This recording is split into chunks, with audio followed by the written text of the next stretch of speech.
Ang mabuting balita mula sa langit sa araw na ito. Aleluya, aleluya. Felipe, ako ang daan, katotohanan at buhay. Amay sa akin matatanaw. Aleluya, aleluya.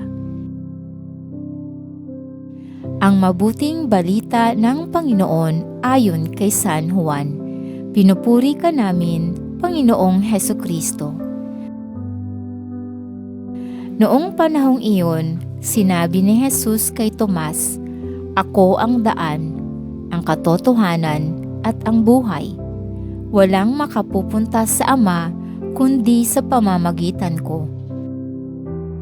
Kung ako'y kilala ninyo, kilala na rin ninyo ang aking Ama. Mula ngayon ay kilalanan ninyo siya at inyong nakita." Sinabi sa kanya ni Felipe, "Panginoon, ipakita po ninyo sa amin ang Ama, at masisiyahan na kami." Sumagot si Jesus, "Matagal na ninyo akong kasama, Felipe. Di yata't hindi mo pa ako nakikilala.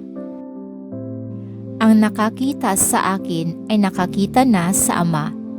Bakit mo sinasabing, ipakita mo sa amin ang Ama?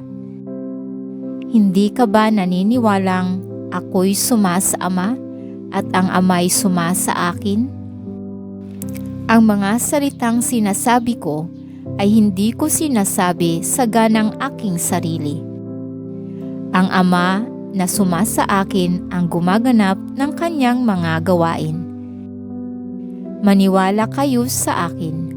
Ako'y suma sa Ama, at ang Ama'y suma sa akin. Kung ayaw ninyong maniwala sa sinasabi ko, maniwala kayo dahil sa mga gawang ito.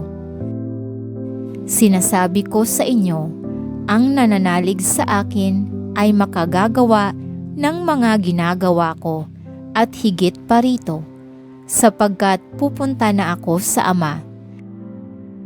At anumang hilingin ninyo sa Ama sa aking pangalan ay gagawin ko, upang maparangalan ang Ama sa pamamagitan ng Anak.